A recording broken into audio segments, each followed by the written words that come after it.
The life of a Hollywood star and the deception of the perfect image. I was always trying to look for that thing that would make me feel at rest inside of myself. Find out how Robia Scott found freedom and rest on today's 700 Club Interactive.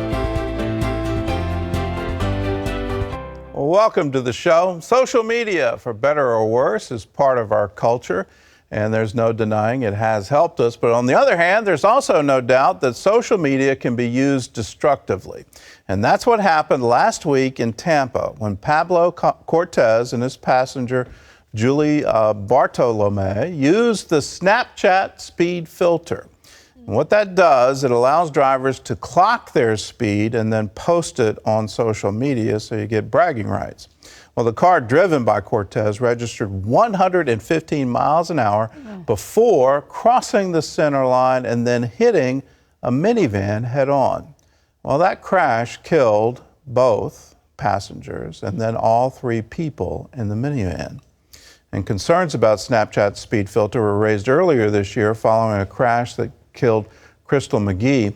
She was using the app at the time of the accident. A Snapchat spokesperson was quoted as saying, "We actively discourage our community from using the speed filter while driving, including a display, do not snap and drive warning message in the app itself." But at the same time, I think the speed filter by definition is supposed to be used when you drive in order to record your speed.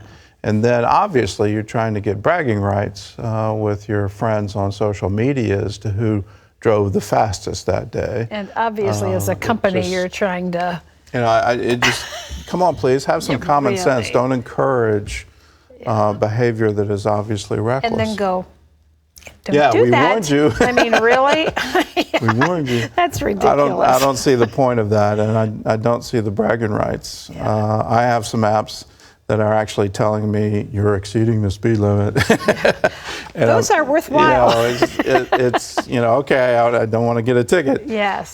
So use these things responsibly, but I think the companies here need to also say, we want to be socially responsible. And if people are misusing this, just acknowledge that, but you need to change the app so that the misuse stops. Hear, hear. Well, 8-time Grammy-winning artist Usher Raymond joined Atlanta Mayor Kasim Reed this past week, urging those in the Peach State and nationwide to vote early.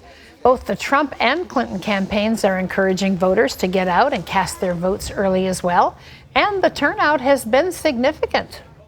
I think it's convenient to go out and get it done early. I think, busy schedules and very hectic. Well, you have a very contentious race and things like that. Sometimes people feel like they can tune it all out once they've voted. I did it kind of as a precaution to protect myself from things that might happen on election day that we've heard about in the media. I can understand the cynicism from a lot of millennials. I do, however, think that it matters. According to 538.com, between 30 and 40% of all votes for president will be cast early this year. Boy, that's a huge number. That's an incredible percentage. It does surprise me. I think it's probably a record, and you wonder, why are people doing that? On the campaign side, I see why they want to encourage it, because you don't know what other shoe is going to drop. Do we have any more now November surprises in store, and what's going to be the latest to hit these candidates? But well, the good news for you and me is on Tuesday, maybe we won't stand in line so long, right? Always thinking the best. Always thinking high. Well, the state of Maine has traditionally been a blue state, but one local restaurant wants everyone to come together. And what other thing can cause unity more than cookies? Close to Home Subs and Burritos is serving up bipartisan butter cookies. I would agree with that. The owner came up with the name and unique packaging. She believes the sugar rush is the cure to this election cycle. They're for everyone, and it's just a great way to have a little humor in a stressful situation and make it delicious at the same time. Well, no word if the restaurant has something cooking for the, quote, day after the election blues, but I'm sure they'll come up with something creative. Let's try humble pie. Yeah. Yeah, never met a butter cookie I didn't like. How about you? I'm in favor of all cookies, butter or not. It's just all cookies that was are the good. right answer. All cookies are good. They're all wonderful. Well, next Friday is Veterans Day. It's an opportunity for all of us to honor those who have served in the military. Earlier this week, several veterans in Gulfport, Mississippi were treated with a flight aboard a 1940s biplane free of charge. The rides came courtesy of Ageless Aviation Dreams Foundation, who says they're happy to serve those who have given their lives to serve our country. Feeling you can't imagine, because to see the faces of these folks, men and women, light up, it's just special. It is truly special, and that's what we're paid in, because it is wonderful. It's the right thing to do, and it just brings out a special time for them, which is even special for us. I think we enjoy it as much or more than they do. Looks like a lot of fun. The organization just celebrated its 2,000th flight. I'm not sure I want to get into a biplane and do some rolls. What do you think? No. I don't have to think, no, but also hopeful that it's just a model of the 1940s plane. That's something that's been hanging around in the hangar. It's a wonderful thing to do, and certainly an inventive thing to do to honor our veterans. And if you know someone who's a veteran, just reach out and just tell them thank you for your service. Well, speaking of special flights, an airline captain made the most of a flight and proposed to his girlfriend. Take a look. Good afternoon once again, folks. The captain speaking. We've just settled down at our initial cruising altitude of 33,000 feet, and you'll be pleased to know we only have 6,600. We also have a very special passenger on board today, folks. Her name is Anna. She's travelling back to South America now to visit her family, and I want to make sure she comes back to me in Australia. So now that I have her complete attention, Anna, ¿quieres casarte conmigo? Will you marry me?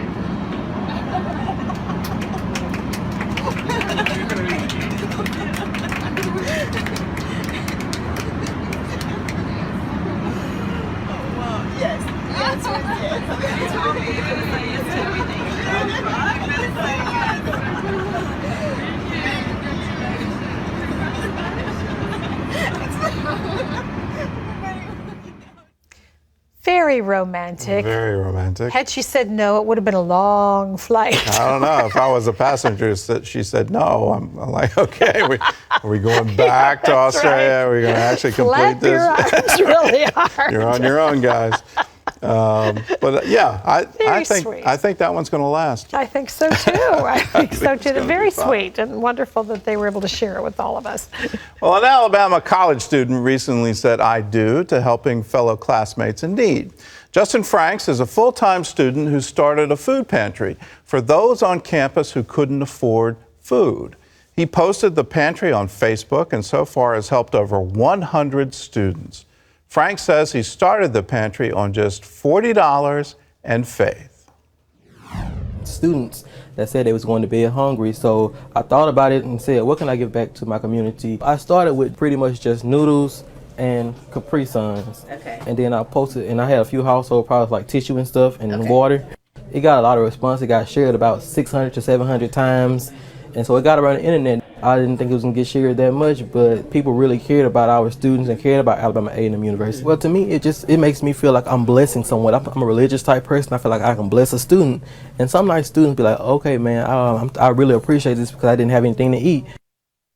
Well, students can choose up to 3 items twice a week, and Frank is currently training his replacement so the food pantry can continue after he's graduated. And the shot of all that ramen noodle, boy, did that ever take me back. Memories. That took me back. And And I tell you, if you can't afford ramen noodles, that's a whole new definition of poor. So yeah, hats off to you. That's a great thing to do and a great thing to do for your students. Yeah, well, a lot of kids are working their way through school and studying hard, and funds are tight, and what a creative idea. I love this guy. But it does underline, though, the larger issue of paying for higher education in America and the skyrocketing costs. Yes. Where do you graduate with a ton of loans? Then how do you pay them off? And are you tying an anchor to your financial future? Those are all issues being underlined by this story. But still, it's a great thing to do. Absolutely. Way to go. Well, a North Carolina mom just became the fastest woman to run a half marathon while pushing triplets. Now that's even more impressive considering just 1 year ago, Susie Goodwin prematurely delivered the triplets, who spent the first 2 months of their lives in the neonatal intensive care unit, which makes this accomplishment even more special. Ask any NICU mom, NICU homecoming, as important as their birthday. This is to give honor to God for the great work that he did through the staff at Cape Fear Valley. So a lot of ups and downs, a lot of points where you think you won't make it, an invigorating, awesome feeling at the end. Wow, if you aren't already impressed, I want you to know Susie stopped around mile 7 so she could change a diaper. And if she only had to do that once, that's probably pretty impressive. And she still set the record, which is even more impressive. Yeah. Of course, you add that stat about while pushing triplets, I imagine the number's low. Not too much competition, is that? Exactly.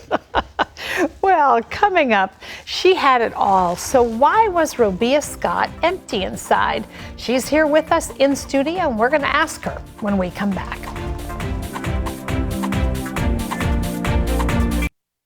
Well, the life of the rich and famous is alluring, but chasing after counterfeit comforts can be an endless pursuit. Take a look. Robia Scott rocketed to success as a professional dancer and actress in Hollywood. Her big break came when she toured with Prince and then landed a role in TV shows including 90210 and Buffy the Vampire Slayer. But Robia's excessive spending and obsession with a perfect body left her unsatisfied.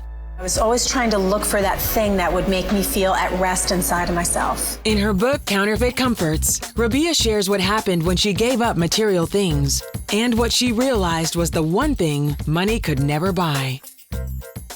And with us now is Robia Scott. Thanks for being here. Thank you so much. You know, I think everybody can relate to what you felt. I think the thing that might be surprising to them is you had a lot of things going on in your life that others would have envied and said, oh, if I could only do that, if I could only do this, then I would have that peace inside, then I would have that sense of fulfillment. But that didn't happen for you. Go back to the beginning. What was it that got you intrigued with the whole concept of show business to start with? Well, I saw the movie Flashdance at a young age, and that was it. The next day, I got a big old perm, which you saw from some of those pictures you just put up. That was a Jennifer Beals perm, and I started pursuing dancing. Yeah. And so you took, I mean, a lot of people saw that and I think said, gee, I wish I could do that, and might have taken dance classes, but you actually made it work. I was committed. Yeah. I was tenacious. I mean, that drive inside of you to push. At a very young age. I decided that's what I want to do, and I was blessed to have a family that supported that. Yeah. So I was at dance class every single day for hours, and then just decided to go professional. So what was your big break? Because to be a dancer, I mean, that's not an easy thing to break into. Exactly, yes. My first job was Debbie Gibson music video, Shake Your Love. Your first job? That was my first job. And then a couple years later, I got hired to work with Prince. Wow. So that really put me on the map as a dancer. So you danced for a while, and it was wonderful, but then you decided to move into the acting arena. I did. I retired actually at 22 because I felt that I had had a great... Gosh, you've even got the pro players. I had a great dance career. Yeah. So I know that's young, but I just wanted to see what else I could do, and and acting seemed like a good transition, you know, staying in the arts. Yeah. So I started studying and going on auditions, and then again I just started booking jobs. Things started opening for me. So a lot of people, Robia, would look at that and say, so why was that not enough to fill your bucket, your satisfaction? I mean, I was blessed. I was really living a great life. I was traveling the world. I was making a lot of money. I was on television. And, I can't say that those things are not good. But, at the end of the day, you still go to bed and you live inside of yourself. Yeah. So inside of me wasn't where I wanted it to be. I felt uncomfortable in my skin. I felt tormented. I felt anxious. I was chain smoking. I was dealing with issues with my body and food. And so even though, I was on television and doing all these great things, I still just didn't have peace. I didn't have rest. It's kind of scary when you realize that you have what the world would say is it all. The answer. Yeah, I got there. You're still coming up short. Yes, I think that we all think if we could just get those things, then we'd be happy. And sometimes you really have to get those things to realize that they bring some happiness, but there's certain places of fulfillment that they don't bring. You mentioned the role of food in your life, and really, I'd love for you to talk a little bit more about that, but that started for you at a very young age. Very young. I talk about it in my book that really at the age of 7, I was counting calories. I knew how many calories were in a peanut butter sandwich. What in the world made you say, I need to count my calories? I don't know. I just was aware that I wanted to be thin and I wanted to be attractive, and maybe it was the media, or I just...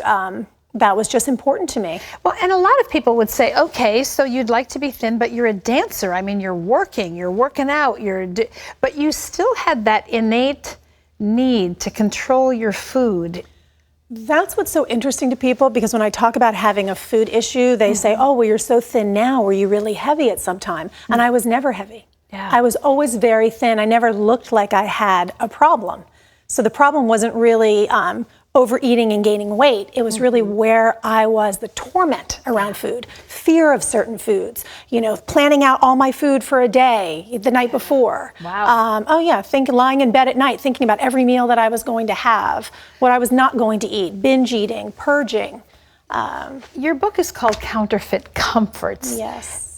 Spending was another one of those counterfeit comforts. For me, it was. Well, there are so many counterfeit comforts. Yeah. There's cigarettes, alcohol, shopping, relationships, even busyness. Being so, you know what I mean? I do. So you can just be constantly busy. An acronym I talk about in the book is BUSY, B-U-S-Y, being under Satan's yoke. Because often we're so busy that we're never connected with ourselves, or we push ourselves into constant achieving because we don't want to deal with what's going on. Now, along the way, you came into a relationship with Christ. You actually ran into a girl at an audition who had I am tattooed on the back of her neck. She really invested herself in you. She did. I was seeking God. I've always been a believer in God, and I was seeking God, and I got into the New Age movement a little bit, being in California. That's prevalent there, and I was reading a lot of self-help books, which is kind of funny because later I realized, it was myself that got me into this mess. If myself knew what the heck it was doing, I wouldn't be in this place. So to look to myself for answers was kind of an oxymoron. So I realized I needed something greater than myself. I needed God. So I was doing New Age and kind of reading God things, but it just, I was still chain smoking. I was still in bondage. So I was open and I was searching and seeking, and I ran into this girl who had I am tattooed on the back of her neck, and I thought, oh, is that, the New Age positive affirmations? And she said, no, that's I am, the great I am of the Bible. Wow. So she started talking to me about Jesus. She brought me to her church, and that's when I became a Christian. And yet, the freedom you were looking for didn't come right away just because you embraced Christ and invited him into your life. What was it that actually changed things for you? Yes, it's interesting because as soon as I became a Christian, I got invested in church, I was reading the Bible, and I saw freedom in other areas of my life, but this area with food was not getting better. So it was really in a moment of prayer that I cried out and I said, God, please help me. I'm in bondage here. I believe in the Bible. I know that you can set me free. So what is the problem? How can I do it? And in my spirit, as I was in prayer, I heard, food is not your issue. You have too many counterfeit comforts. Yeah.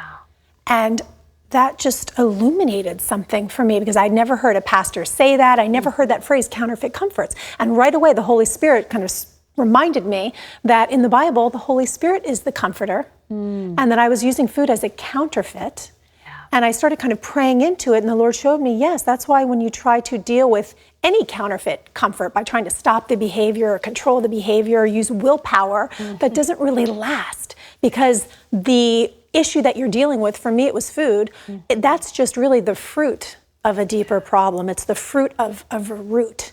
So would you say to folks who are relating to everything that you're sharing today that getting to the heart of it is where the freedom comes from? Absolutely. What the Lord spoke to me is He said to me, if you would let me in to those roots, the fruits will just take care of themselves. Wow. And it was really not just about getting free from the bondage, which is important, but the real essence of this book and the journey that He took me on was learning how to connect with Him. Yeah. I hear so many Christians, we all say, oh, it's not religion, it's relationship. It's not religion, it's relationship. But then I think, well, how many of us are really having a relationship where we hear Him, where we experience Him, where we spend that time, we're not running around busy, where we set ourselves apart, where we're, still and we know Him there. So that was really the essence of this book, helping believers get into a place where they can connect with God personally.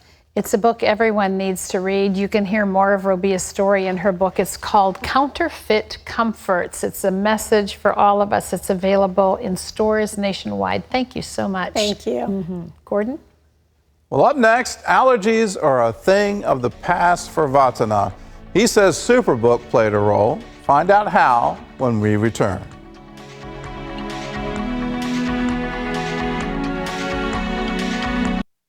Superbook is changing lives of children all over the world. In Cambodia, a boy named Vatana had no idea how much his life was about to change. 12-year-old Vatana is a big fan of CBN's reimagined version of Superbook. And the Bible stories are changing his life and the lives of his friends.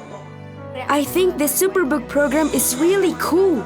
I now trust and believe that God can do anything. Vatana's adventure with Superbook actually began 2 years ago with CBN's classic edition of the cartoon. He'd been struggling in school because of his sinus allergies. The medicine he took to treat them made him very sleepy. I get headaches and a stuffy nose. Sometimes, I fall asleep on my desk and my classmates laugh at me. Vatana had taken antihistamines for 7 years, and it looked like he might have to take them for the rest of his life. I tried to stop taking my medicine, but my allergies got worse. When I thought about having allergies for the rest of my life, I felt sad and hopeless. Then a teacher invited Vatana to an after-school event to watch CBN's classic edition of Superbook, which had been translated into his language. I watched the story of how God saved His people from Egypt and brought them to the Promised Land. It was really good. I was excited to see the great things that God did. At the end of the Superbook program, Vatana's teacher shared the gospel and invited the children to receive Jesus as Savior. That day, as Vatana prayed to become a Christian, he asked God for something else. I prayed that God would heal me of my allergies. I believed that He would answer my prayer. Vatana stopped taking his antihistamines and prayed every day until one morning he realized something had changed. I slept really well that night, and the next day, my allergies were gone. I could breathe through my nose. My mom and I were so happy. It's now been 2 years since Vatana has had any allergy symptoms, and he no longer struggles to stay awake in class. He loves watching the new Superbook and has been attending church with his new Christian friends. Superbook told me about God and that we can trust Him. God answered my prayers and healed me from my allergies. He can do anything. It's amazing what happens when children hear the stories of the Bible. Jesus talked about the faith of a child, and he commended them. If you have the faith of the child, you can enter into the things of the kingdom of heaven. And here Vatana is, he hears a story, here's how God delivered people out of slavery in Egypt, and he says, if God can do that, He can take care of my allergies. It's wonderful what happens when children get the stories of the Bible. And we want to take those stories to them, and not just in English, but in the languages of the world. We're on our way to 50 different languages for season 1 of Superbook. There's the broadcast map showing you all the different places where children are getting the story of the Bible. We've got 42 of the 50 completed. Once we've completed the 50, we want to go to 500 languages. so children get the opportunity to hear the stories of the Bible and respond to them. If you want to be a part of that, here's how you do it. You join the Superbook DVD Club. For a gift of $25 or more, we'll send you the latest episode, which is Superbook Explorer.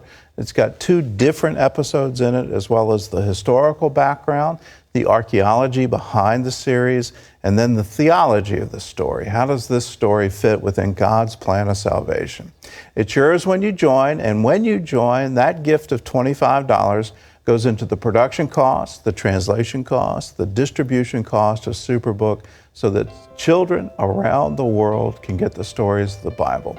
If you want to be a part of it, call us, 1-800-700-7000. We leave you this word from Exodus chapter 14. The Lord will fight for you. You need only to be still. Let that word guide you today. You need only to be still. God bless. We'll see you again.